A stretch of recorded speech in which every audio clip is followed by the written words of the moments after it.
Hey guys, welcome. I really appreciate y'all coming tonight.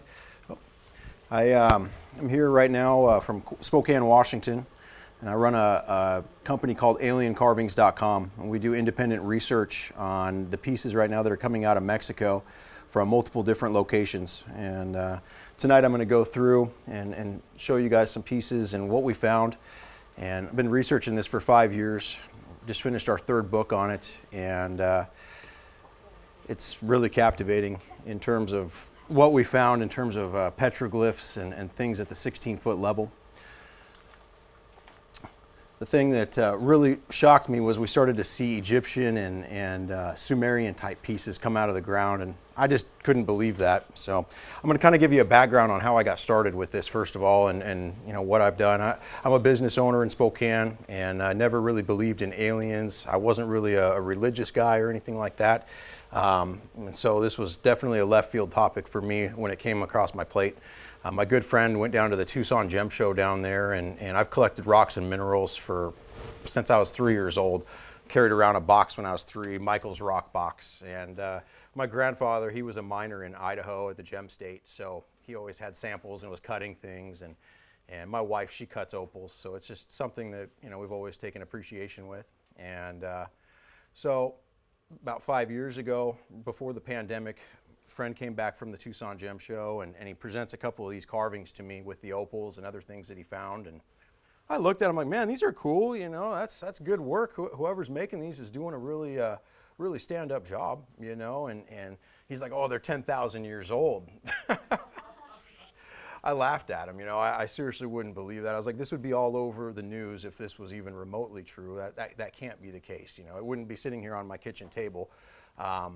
So he went back and forth with me. He had met with an archaeologist down there named Mark Russell. And Scott Woltar, he had Mark Russell on his show, America Unearthed, and back in 2019. And that's what kind of started getting me to maybe believe this. I saw carbon dates and different things on his show, scanning electron microscope testing, and he said it was going to change history. That was the last words Scott said on his show. And if it was true, but it was going to need substantial evidence, and that's where they left it. And I kept waiting for a follow-up show to this, for years, 2020, 2021.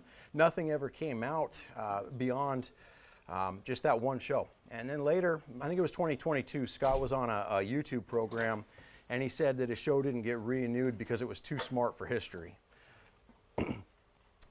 When I heard that, I just kind of, and we had found quite a few pieces by then. I'd started purchasing a few of them to research because I shook my buddy's hand that day and told him that I could disprove this. I bet him $5,000 that I got on the phone and I called Linda Moulton Howe.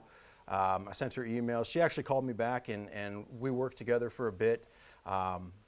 She was pretty baffled by this. It looked right. She wanted to get a PhD involved and go down there and put our hands on it. And so we started putting together pamphlets of information and things. Every PhD anthropologist, archaeologist that we came across said it was a fairy tale and this couldn't be real. However, even with my offering of paying for the testing, the funding to get the carbon dates or whatever to prove this, none of these people would be willing to submit the tests, which was really strange to me because just as easy it would be to prove it, to disprove it would be, So we we went back and forth a little bit. Eventually, she just kind of stepped back because it didn't feel right in that situation. And so I continued doing research, and it was about 2022, Gen 6 Productions, which is owned by Steve Quayle. They went down there and started filming a documentary, and this was really a turn on for me to be able to see what they come up with. I wanted to see the dig videos. The people in Mexico, they don't really video this. They don't want to be seen digging this stuff out of the ground or selling it, let alone. And I can understand that. They got families and whatnot, and if they're grave robbing, it's very illegal. And I thought it was grave robbing at first if this was real. That's what I told my friend. This is absolutely awful if this is real. It's erasing our history as we speak. And so I went along, and let me go back here. We went along and when Steve was doing the dig for the documentary, he got down to about the 10-foot level after doing GPR scans and geo-radar. He had about 13 different devices there with people who were experts in using them, and they scouted this whole piece of land. And the land that they were scouting, it's not the temple land or the World Heritage Site itself, but it's a corn farmer's property. It's about 20 acres that butts up to the fence of the World Heritage Site. So UNESCO has their 8-foot stone fence that goes all the way around Tula B. And on the other side of that fence is this corn farmer's property. And they've had it in their possession for over 300 years. Their family goes back. They're Toltec, full-blooded people. And they caretake the site. They pull the weeds. They do a lot of that stuff in maintenance for Tula B. And so when Steve Quayle and his team was there, they got down to that 10-foot level, and they found a ground floor. And in the ground floor, there was, they couldn't get below it because it was, straight bedrock, but they knew that that was a sign that there would be some sort of temple or something underneath there. And they just unfortunately only had 2 weeks to go down there and dig, and that's as far as they could get. So the documentary wrapped up, they filled in the holes and moved on. And a year went by and funding had to be raised in order to continue this dig. They needed heavy machinery and serious guns, multiple more people than what they had. And so they found the right team, the people put it together, we got funding. And then we went to town and started digging in this hole. And in the process, what it uncovered is about what I'm going to show you. So the connection between Mexico and Egypt, I just couldn't put it through my head. Like, how is this possible? Until one day I realized that the temple complexes here, you can see Mexico, Egypt, and Orion's belt. And the similarities is something there. And what's even more interesting is when you take these, as well as the pyramids in China that are lined up, it actually even looks like Orion's belt across the world in terms of the way it's positioned. So that logically, considering we don't know who and how the pyramids were constructed for sure, this is something of similarity that made me think that there could be a connection here, And so digging began. And hang on, it's trying here. There we go. Oops, I pushed it too many times. There we go. And this is just a video here of them. They broke ground. They're getting back down to that 10-foot level where the first ground floor was, and they found some pieces. Which team is this? This is Arturo Hernandez and his archaeology. It's pronounced in Spanish, so I'm going to butcher it if I try to say it. But it's just an archaeology team that looks for extraterrestrial findings. They'd been finding these on their property, and as they would plow their fields for the corn, they would find certain things. They would turn it into, back. This is like in the 1940s. They would just bury it back, and then in 1960s.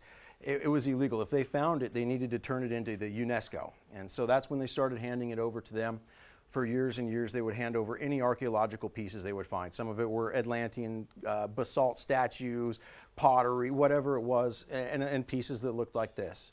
And so then their kids got, bigger, grandkids, older, and they started finding more pieces on the property. In fact, it was enough to shut their corn farm down and had the INAH, or the Institute of Anthropology and Archaeology, come onto their property and do an official dig in the corner of it. They found gravestones and bones and bodies and all kinds of stuff. And so the kids wanted to see what Grandpa and Dad had found over the years. And so they brought them into the INAH after making an appointment. And the INAH said, "We have no record of you ever turning anything in to us whatsoever. Nothing."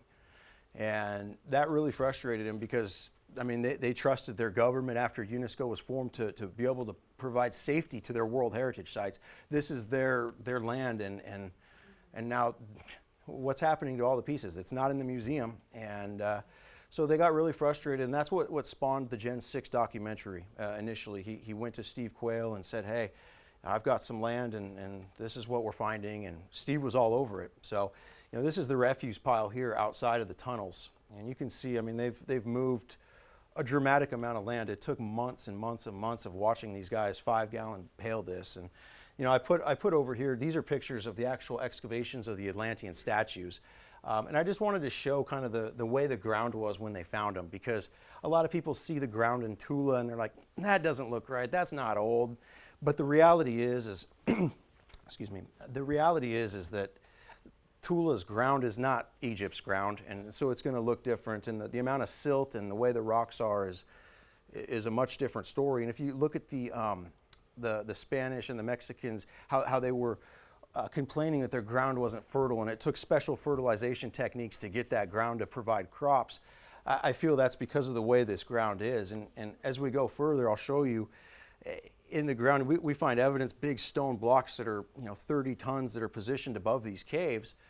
Somehow they got there, and so logically I think that this ground is like that because it was brought in by maybe water or some other cataclysm of some form. So these are some of the pieces here that we found, Osiris and Isis, or excuse me, Anubis and Isis.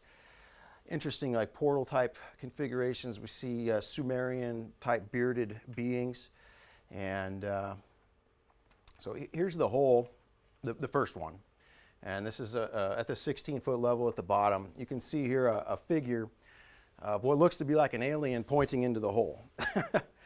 This is that big block I was telling you about. So somehow that thing got there. That's quarried stone, obviously, and it's positioned there not in a flat manner. So that's really evidence to me that water or something happened there. And this is a video here.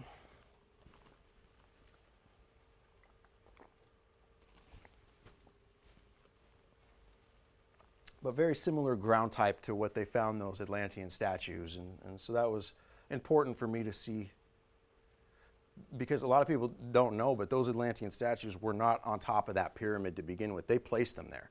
We don't even know if they were supposed to go on top of that pyramid. It just looked nice, or that was a good position for it. I'm not sure their exact reasoning, but you can see when he pans here, they're working on another hole as well. There's multiple spots that the GPR provided data with. In fact, there's quite a few more that they just haven't been able to afford to dig out, because it's serious work, for your regular team with no funding, I guess. So you can see Anubis here on this piece. Interesting type portals. You have a lot of petroglyphs with, it's the same type of stuff that's on the carvings, which to me, seeing that at the 16-foot level was, I mean, the fact it took them so long to dig it out, and then now we have these petroglyphs, and they're obviously not just put there. You would tell if that was put there yesterday or within the last couple months. I'm fairly confident.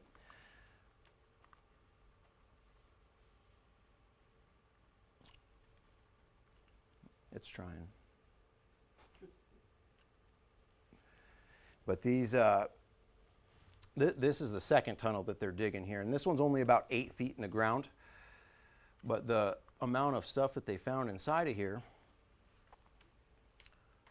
it's really an interesting thing. So they got the walls off here and started digging down, and there's petroglyphs along the wall, and then it goes in here, and there's all this stuff piled here, rocks, and it goes even further back. I'll show some of these petroglyphs here.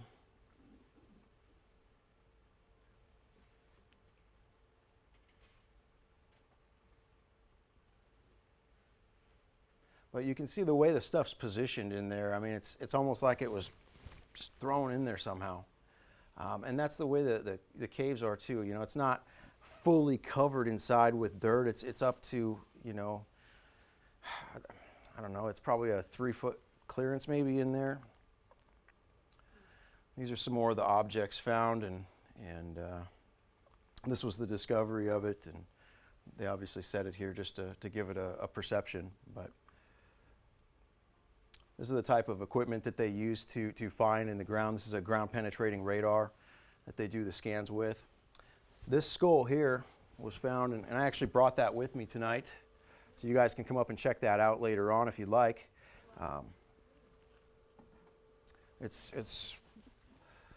Yeah, some of them are, I've got one that's 60 pounds, so they make, it's not just 13 skulls. So I guess I'll leave it at that. We found probably at least 100 from this side alone. Um, Sorry, we were in a little late. Apologies on yeah. that. Where was this? Is this big? This is in Tula Hidalgo, Mexico. Okay. Yep. Well, where is that? It, North, south? northeast of Mexico City. Okay. Yeah. Yeah, about it's about 2 hours away from Mexico City. Yeah. So you can see here some of the interesting pieces that have been found, and like this is a plate that they found a very similar one in Egypt that has a lot of mystery behind it based on the way these little dials and certain things are laid out. There's quite a bit of mystery. This type of a piece here, if you look at this, there's a center point here, which is resembling the North Star. These are called astrolabes, and so this will depict different constellations around the North Star. Basically, it charts where the sky was at that time when they made that. And we found, I think, about 15 different astrolabes with different periods of time or a different sky within them. Lots of different ankhs and pieces like that. This is something pretty interesting here. Masonically speaking, I saw this and said Freemasons, but then I started researching where this compass and square came from, or the triangle and compass rather, and it actually goes back to cuneiform time, back to ancient Sumeria. So that was an interesting find. I had no idea about that. This here is a picture, so under UV light, 365 or 385 light, a lot of them will have a luminescence or phosphorescent reaction. A lot of them, and they're intricately done. Like this is a handbag like you see the Anunnakis carrying in the night with the light on it, and so it's pretty interesting. I don't have a specific reason of why this would be luminescent or what they would do this for. I have theories. In biblical aspects, you could say an angel has a halo, and a halo is a beam of light or a form of light, and so that light may have UV in it, and so when beings of that type of stature came into play, those objects may have lit up. So if that type of a pre-flood story is accurate, and these are idols of worship to the gods that were imposters at that time, then that might be why they light up and why they're done like that, because when they came around, they may have lit up and honored them or gave them idolization or whatever they suspected. Lots of winged beings, some of them with feet, some of them with, like this guy here, he's got a specter type or a serpent type body, whereas other ones will have like mermaid looking tails, and we find all three. Mermaid tail for me was kind of hard to accept. Then again, mermaids had to come from somewhere, right? And so I started researching that, and what we found out was a whole other thing. And there's a slide here that I'll get to about Magdala and Mary Magdalene and where the fish came from for Jesus and stuff like that. And so we may have a connection there. You can see on this plate here, this is about a 14-inch plate, and it's got Isis on there. But you can see possibly Jupiter with the lines here. But the Saturn was a weird one for me because I've never seen Saturn depicted with the rings at the top hemisphere like that. The way the rings were formed after, obviously now we know that it's chips of ice and stuff on there. Maybe it started out at the upper hemisphere and worked its way down to the center. Now it's dissipating. I'm not 100%, but it's an interesting thing to put on there. You can see like this piece here, it clearly depicts what seems to be a reptilian slash duality alien holding a DNA symbol, which we see it a lot, DNA symbols, birthing scenes, and that birthing scene is fairly common too around the world, and I find that to be fairly iconic. This language that we find is only in Abuelos de Jalisco, and so the pieces, like this one from Tula Hidalgo, it's got different types of symbolization, more so reminiscent to cuneiform or the Egyptian stuff. But in this case, this language, there's over 10,000 symbols that have been documented, all unique. They're very geometric. A lot of them looks like they have, I can't even really explain, to be honest. There's no way of reading that language that I know of. It's not set up in any formal dialect or way that we can even possibly try to understand it. And Seems more of a frequency than like Yeah, exactly. Yeah, sure. Now, is the stone on the side, the blue stone, is that lapis lazuli? Not sure on that yet. I've got a gemologist who's actually researching that, Peter Shuey. If it is lapis lazuli, I mean, how they got it from Afghanistan is really a huge question, right? That's exactly where I was going with Yeah, and I've looked at it with a scope quite a few times. I'm not a gemologist or that type of expert, so I can't say. We have found a specimen of glass, also of a very similar blue, although this isn't translucent at all, even when you put a flashlight behind it, so still need to figure it out. Peter Shuey, though, he's our gemologist, and he just recently got some Raman spectroscopy, different types of scanning electrons, scopes, and things, infrared, to be able to test this stuff for us. He's retired, but it's a passion project for him, so I'm really thankful that we have someone that's doing that type of research, because it's difficult to find. This is another one of the star maps, or the astrolabes that have been found. And these were found in Iraq as well, which is interesting. And they've been able to decode the date when the sky was like this last on one of them. And they believe it might depict what people think that Sodom and Gomorrah was, or some sort of cataclysm in that time frame that occurred. These pieces are from Abuelo Stilisco, and you can see the difference is really, that just the type of work is so much more, but yet the story between Tula and Abuelos, the same. You see the same deities, the same type of, the whole story, but it's just put together on a much different level.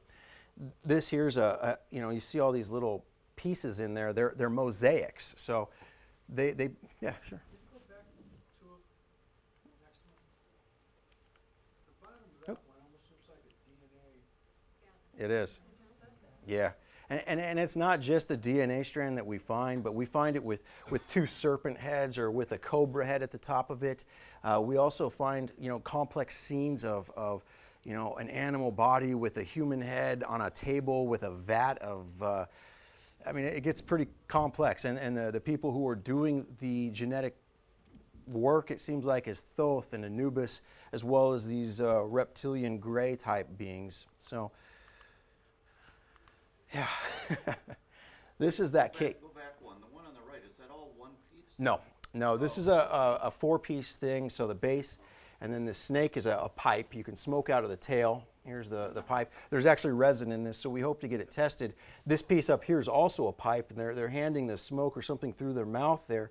What's interesting is this snake, his mouth is open and holds this piece in there. There's no glue or anything to fasten it. It's just stone. It holds it all in perfect balance, which is, that type of stuff is really impressive. Even this guy here, he's just balanced in this little slot. So the whole thing, just the precision and the craftsmanship is a lot of love. I mean, you go to modern lapidary stuff and you don't find really anything with that kind of love put into it. In fact, I've never seen anything like that in my life. So. This is inside of that cave here. So when they were clearing out with that Anubis statue in front of it, and then it had all the rocks, they cleared all those rocks out of there. And this is what was inside. And you can there's still a few rocks here. You'll see a thing that protects it, but this is what's behind there untouched. And I apologize for the camera not being great. These guys have been a blessing just to give us this footage. I told them, take out their cell phone, whatever it takes, please just document this stuff. And so they've really started to do that. But that's why there's a variance in quality, because not all of them have, the right equipment at the right time. So I was really impressed to see these symbols here too. Before, it had only been depictions of the beings, and we found a star of Inanna as well, or star of Ishtar. This piece here is really interesting. It's almost like a seal or something like that to protect this area. Is there any hint of letters, alphabetic of any kind? There's proto-Sinaitic symbols, which is the predecessor to the Egyptian language. We find quite a few there, quite a few proto-cuneiform symbols, but they're not in an arrangement that would be legible or something that we could translate. Only certain symbols can be translated, which we know, have links to things in Egypt or whatnot. But even if it was, sometimes they write like right to left, left to right, up and down. and this is jumbled all over the place. It's very not placed correctly. But that also gives logicality to a proto-language, because if the language wasn't completely designed or uniform yet, that's how it would probably be. So this portal here was really an interesting piece. You can see here this geological formation and this cluster inside of this thing. A lot of the portals have that we found, some sort of, it almost seems like a point that like refused together or something. So to think that maybe something like this worked at one point, it's hard to believe, but it's very interesting that they would choose these geological specimens like that. A lot of them don't have the plates in them, but they're still placed where they do, or they just haven't been found yet. So are the plates interchangeable? No, they're all very unique size. And what's also interesting is it'll hold it in there. You put the plate in and then you twist it a couple degrees and it's stuck in there. I mean, it could go through an earthquake. I mean, it's wild how perfect it is. The, Fakes, they would all be the same. something. Indicates legitimacy. This obelisk here was this one in the ground. This is my piece personally, and it really shows the variance of this being, I guess, and what they were doing. We see a lot of the holding triangles and alchemical type things. Good evening, ladies and gentlemen. We kindly ask the following guests to please proceed to get services on deck number 4 midship. Mrs. Samantha Lang and Mr. Darren Bolin from deck 9. Mr. Douglas Evans and Mrs. Karen Evans from deck 10. Once again, Miss Samantha Lang, Darren Bolin from deck 9. Someone got in trouble. Douglas Sure. Evans and Karen Evans from deck 10. Slides back where you said there was like a seal. Please proceed to get services on deck number 4 midship. When Thank you you. first started the video, to me on the wall, it seemed like it was like an octopus or a multi-arm. There- Did you notice that? Yeah, it's actually a winged being, and so you see this type of being here with the wings. It's actually one of those. Yeah. Yep. And these are a couple of the crafts that were found there inside that cave. Typical disc type UFO looking crafts, actual rockets, tridents. This trident actually got caught up in customs. It took about 4 months for it to get released and sent back to Mexico. I believe it's because of the alloy of metal. We've gotten some rings and things that are made of this, and it's quite the metallurgy. We found that there's rhodium and platinum and silver and gold. It's a wide range of materials that go inside of this in a very unrefined, mundane way. It's interesting to see the trident too, because of the whole Atlantis concept with Poseidon, and we actually have a piece with a guy with a mermaid type tail holding a trident. So that's an interesting concept. We find these bone skulls. When we first found these, we had no idea.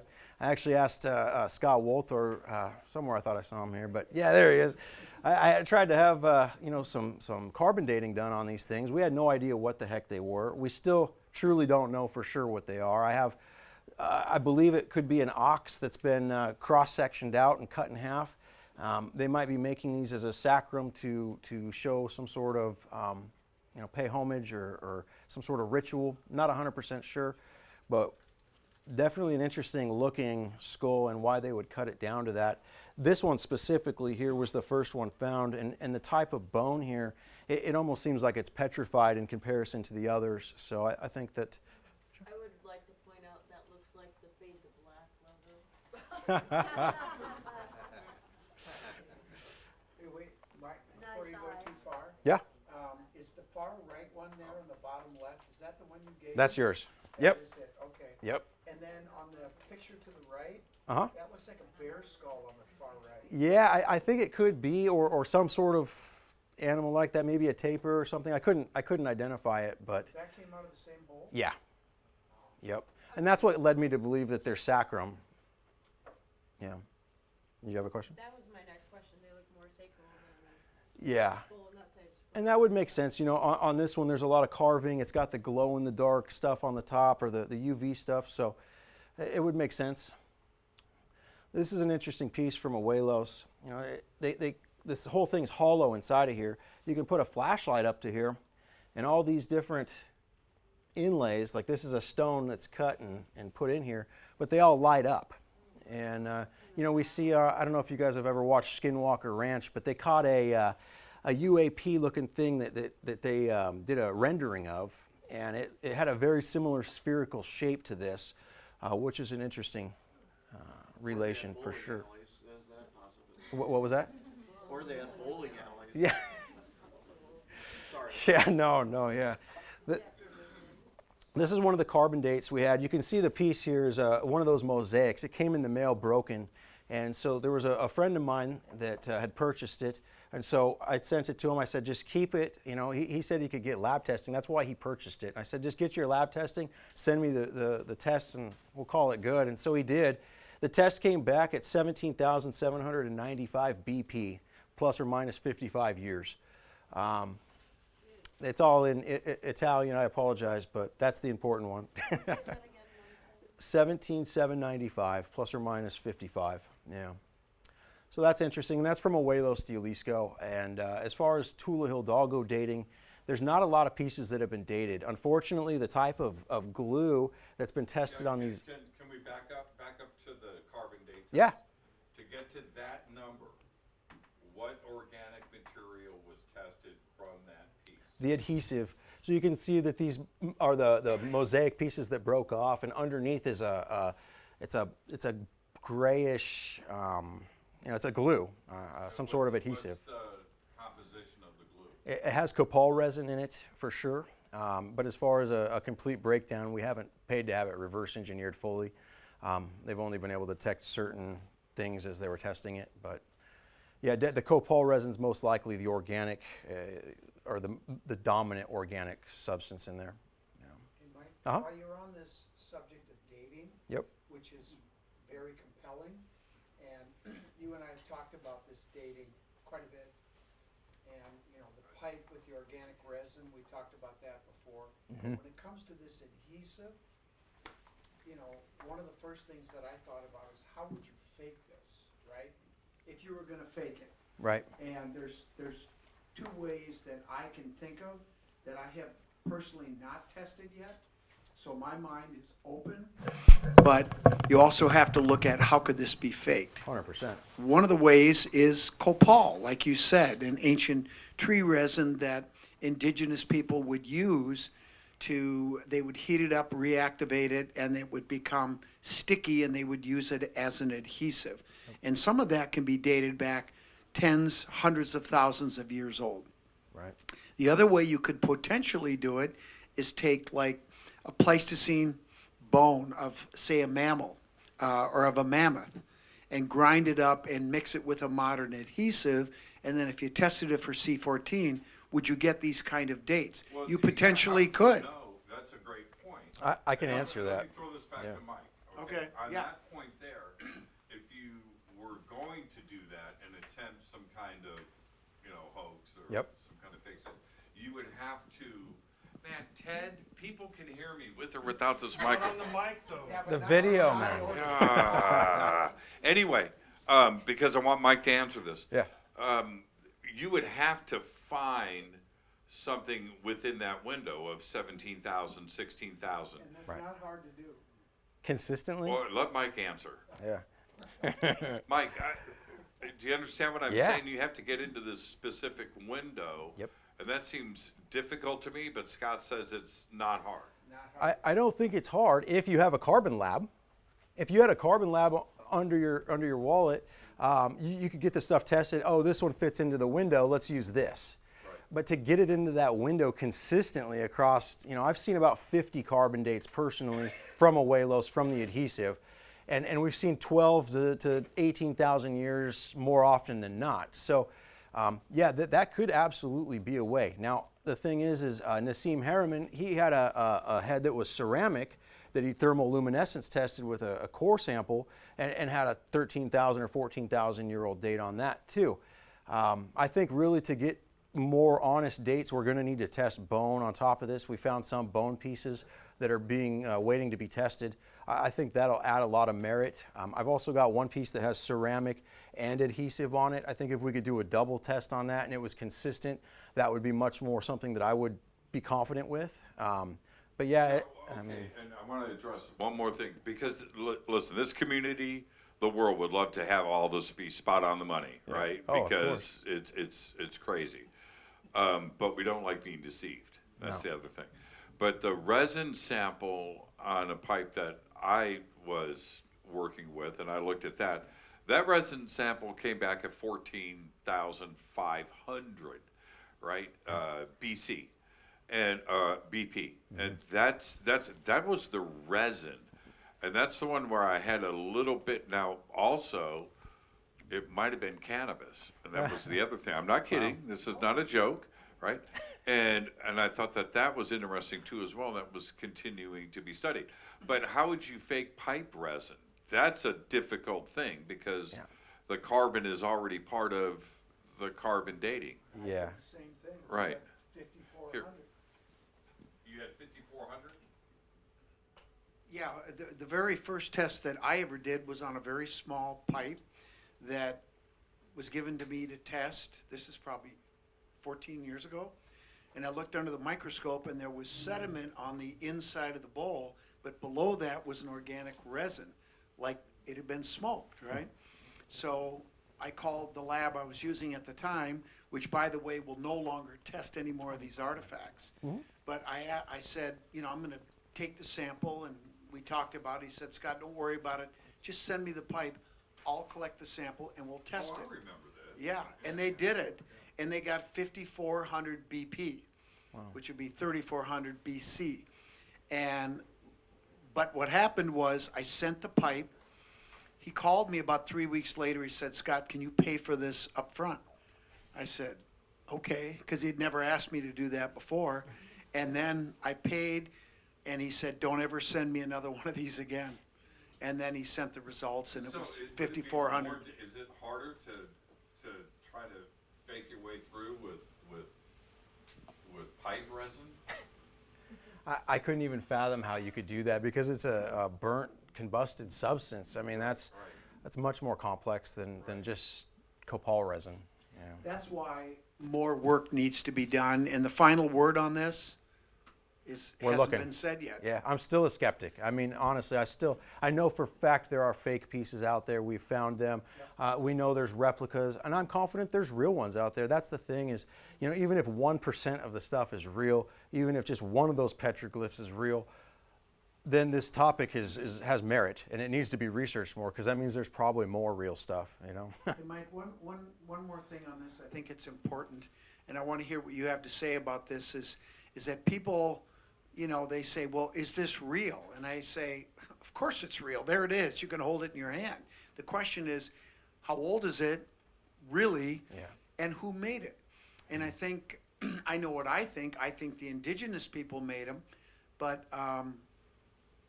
what do you think? Yeah, I definitely think that that's accurate. I mean, if this is a 10,000-year-old thing, and it's you know, Göbekli Tepe age, then that very well could be a pre-flood civilization. And if that's the case, then absolutely. But in the Bible, you know, I don't know if man or human was around in the pre-flood times. I don't know if those figures in the Bible were human or were something else. And that's the thing is, you know, were these indigenous human, or were these indigenous something else, and that lived in that time frame, that could have been a slave species like it's talked about with the Adamu, and you know, with the Sumerian. Ninhursag had this genetic manipulation where she spent 750 years to create this Adamu race, and so that could have been, you know, what we're seeing on these. They could have been those aliens, and then you know, supposedly divine intervention occurred, and if that's the case and they cleaned up the world, that might be why we don't find a lot of this remnants until now. So,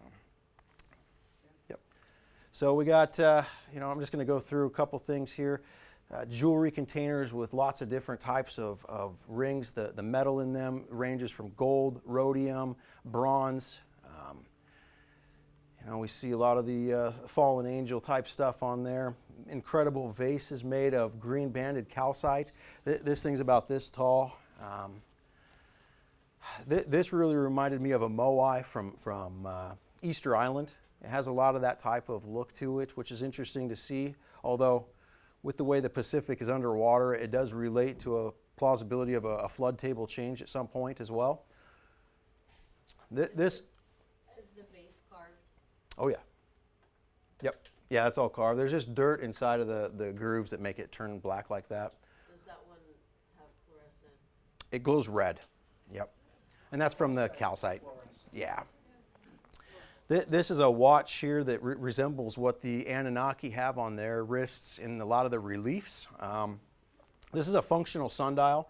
You can go out in the sun and, I mean, it'll point right to the hand. There's 12, you know, set up just like a watch, which is really interesting. We see a lot of the same type of hybridization, the fish suit, that's not the Lamassu with the other, yeah, I can't remember what that one's called, but the Anunnaki type hybrids. Oops. Uh-oh. Something happened.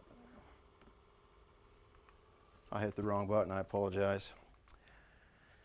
But seeing those different Sumerian beings on there is really a fascinating thing because, you know, it goes back, like the story of Isis. If you translate Genesis from the Bible, it's generations of Isis, and I think that that's really an important thing to analyze here. I'm going to try to get back to there. Oh, this is not my computer, so I apologize here. Thank you. Yeah.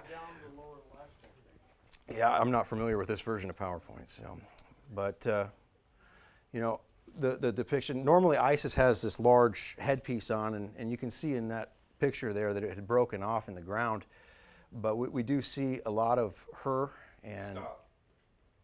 Right there. I thought you were talking to me. Yeah. Yeah, sorry. Yeah, that's what it did to me too. Took it back to the beginning. I don't know why. Yeah. So, yeah. Just keep going. All right. I'm going to show you guys this. This is a whistle that was found down there. This is a stone whistle. You're more than welcome to come up and check it out. It's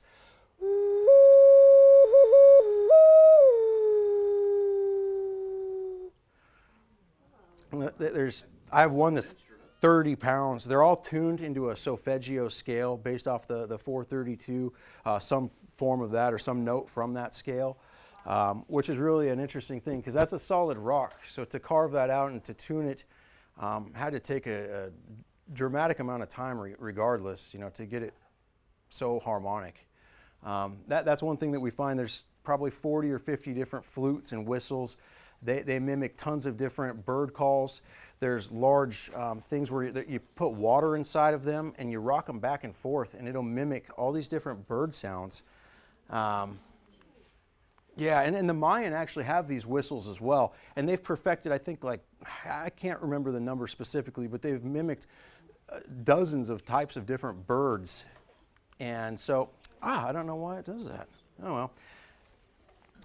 So, inevitably, you know, what was that? How did you think to put water in it? Try that. The Mayans made these, and so the indigenous people that were in town knew right away what it was, and they pointed it out. And there's been lots of different seashells that have been found. In fact, I brought some tomorrow on my presentation. I'm going to bring out quite a few more pieces. I'll put them on this table for you guys to check out, as well as the black light. But we'll be doing another presentation tomorrow on, you know, an extensive amount of how the Sumerians and the Anunnaki are found, not just in Mexico or in Iraq and Turkey, but also in other places in the world, and show that type of comparison, because there's things like the Dagon, the fish guy, and we see a lot of fish suits in this type of representation with the mermaid tails coming out of here, and so it's. Yeah. We also find too,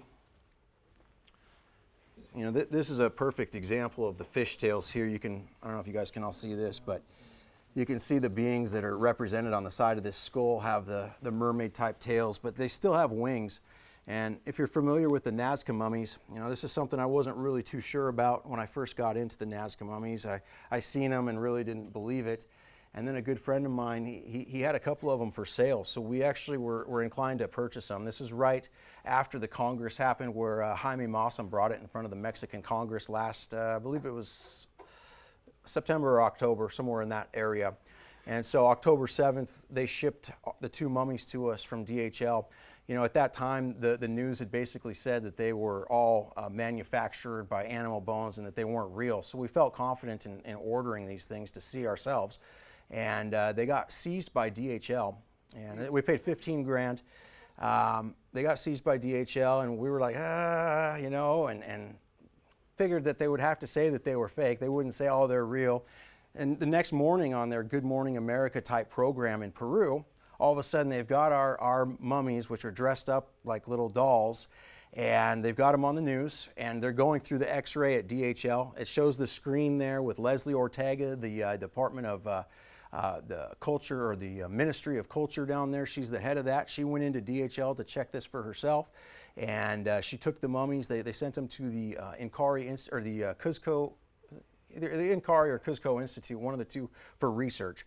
And November 7th came, and Peru actually did a public broadcast announcement with 14 of their high scientists signing off on this piece of paper, stating, and they went through, I mean, it was 2 hours of you know, how they know that these things are legitimate biological specimen. At the end, they said that these are biological specimen, which was interesting because less than a month later in January, it came on the news here in America that they're all fake, which was really bizarre considering Peru just said different. And so now, you know, they've continued this. Jaime Maussan is suing the Peruvian government for $300 million for, you know, defacing his name and calling him a fraud. You know, just go ahead. Is that the short little mummies? Yep. I think Jimmy, you did a show on that, did you not? And you brought I've been someone involved else. in this thing now for about 10 years, and that's another, if you guys want to talk to me about this later, we can do a Q&A on it, maybe on the cruise. I'll do it with Michael. But yeah, I've been up to my neck in this, and Michael will tell you I flew up a couple of hands. When did we do that last? It was around the same time, October, I think. November, Yeah. November last year, I flew up a couple of mummy hands. Our dear friend, our close friend, and we put them on semi-display at the Luxor Hotel in Las Vegas last November. Michael, you were there. Yep. Scott, you were there. And it's interesting. All I can say is, I'm not an anthropologist, but it doesn't look like chicken bones to me. It looks all natural, and it doesn't look deformed or weird or pasted together.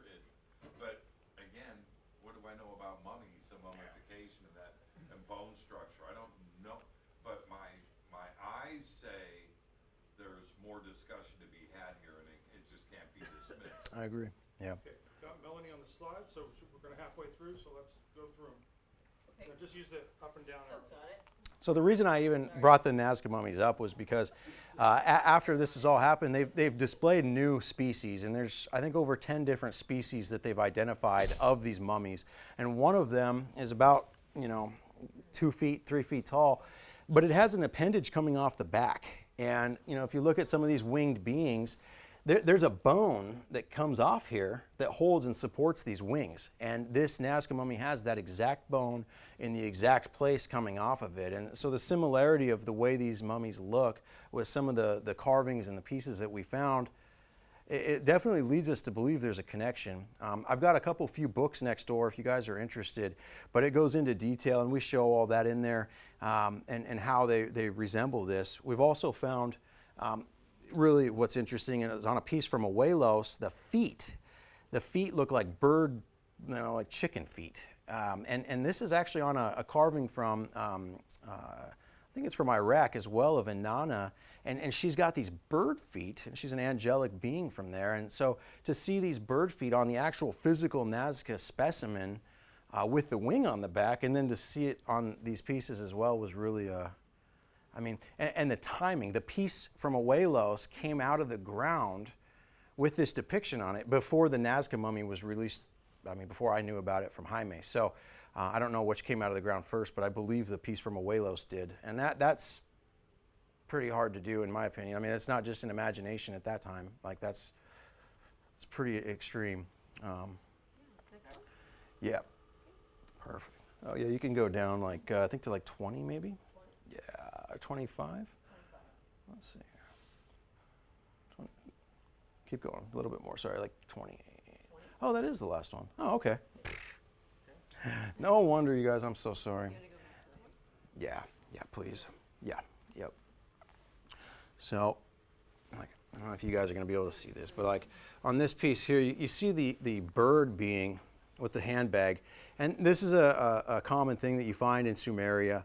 But what's also interesting is the Native Americans, like the Lakota tribe, they have a pretty interesting belief system, and it talks about star people as well, and also a bird-headed man. And so the fact that the Native Americans have a similar deity, and that we're finding this in Mexico, definitely has a interesting similarity. We see these two winged beings with apparition tails on the front of this, with a scale, and then what looks to be a disc or some sort of something with energy or something coming out of it. And so we think this might be the sun disk. The sun disk is something in tons of different cultures. They have this generic sun disk, or the winged sun disk in Egypt. You find it in like you were talking about there, in, what was it, Tiwanaku, I think they have a sun disk there, which Viracocha was famous for. Yeah. So we think that this is showing the balance of the light, that these beings were here to balance the universe. And I find this to be really interesting because everything in our universe seems to be in a Goldilocks zone. Our air that we breathe, everything, the moon's size, the distance away, our tilt 22 degree. I mean, all this stuff seems to be so perfectly manufactured for our survival that seeing this image really just, it makes sense to me that they may have been the ones that balanced this out for us. Someone or something obviously did, because I don't think this was just some accident of evolution that we got all these things so perfect. It would be hard to believe that it was just so magic. I mean, it's pretty hard to believe anyways, but nonetheless, it's a lot of facts there. Yeah. Any other questions? Let's run that mic around. Anybody else have a question? Any other questions? Uh-oh, I'm afraid of this one. No. Well, to begin with, I wouldn't ever assume that the universe has been optimized for us. I think it's the other way around. But that aside, my question is actually a small one. About 3 or 5 slides in, you showed this plate, and you made some reference to Saturn's moons. Mm-hmm. Do you have any date for that plate? No, Date? I haven't got that one carbon dated yet, but from that area, like that carbon date I showed of the 17,000 year, it's from the same area, and Okay. so it could be in that range. The point is you can't see Saturn's rings without a telescope, right? Right. That's what motivated my question. Yeah, Okay. and that's depicted on a lot of these in terms of Saturn is a specific thing that we find from Tula as well as Awelos, and when you look in the Greek beliefs and Zeus and his father Kronos, Saturn and Jupiter, it's interesting to see some of these connections with the ancient Greek and also even in the Anunnaki beliefs. They have Mars and stuff for these. They represented these beings like Mercury and Thoth and so here it is right here. Which there's also 6 planets here too. And that's kind of interesting. Down here you see this, almost looks like a planet with something coming through it or out of it. And it's this being, and his tail's like coiling out of this thing. We see these planets being, I don't know if they're being destroyed or what these lines coming out of them would mean. But it's something very common. At 7 o'clock. This is Roku. 7 o'clock on the plate. 7 o'clock on the plate. There's a planet with keep you right on the corner. You just put your finger on it. Yeah. Right there. Yeah. Isn't that a doorway? Your doorway you're looking at? This is Just a little bit under the bird. Oh, where? Yeah, it's 7 o'clock. I'm not seeing it. no. Well, Yeah, here right there. it won't show it. Yeah, it's under the beak. Yeah. Yeah, right So there. so that No, if you're familiar, it's not a door. It has lines going across the it. other way. Go left. To the left. To the left. Yeah, right there. Oh, Oh, there's a doorway. It's actually, so this is a pedestal. You Those know- are actually legs, but it does look like it. Yeah. I trained you guys well. A lot of the, Pattern recognition. Yeah. Another question. oh yeah. I was curious, in the depiction of Saturn, and you said it was found on other ones, is the ring in the same place on the others? No. No, it's consistently normal on every other piece except this one. And that's pretty across the board. So there's a Star Watch upstairs. I'm okay with you guys continuing that. I'm just gonna, I got a wrap-up question. Yeah. Well, first of all, I just want to say, Mike, you and I have known each other year and a half, 2 years, whatever it is. Yeah. But a lot of people are quick to criticize and say, "Oh, this stuff is fake," and all of that. But I really applaud you for pursuing this scientifically, putting your money where your mouth is. And the bottom line is, we don't know the answer to these questions yet, and anybody that thinks they do know doesn't know. And so I really give you a lot of credit for hanging in there and trying to get to the bottom of it. And you're a realist. If the data comes out and it doesn't go in your favor, I know you'll accept it. Yeah. I get And, $5,000. Yeah.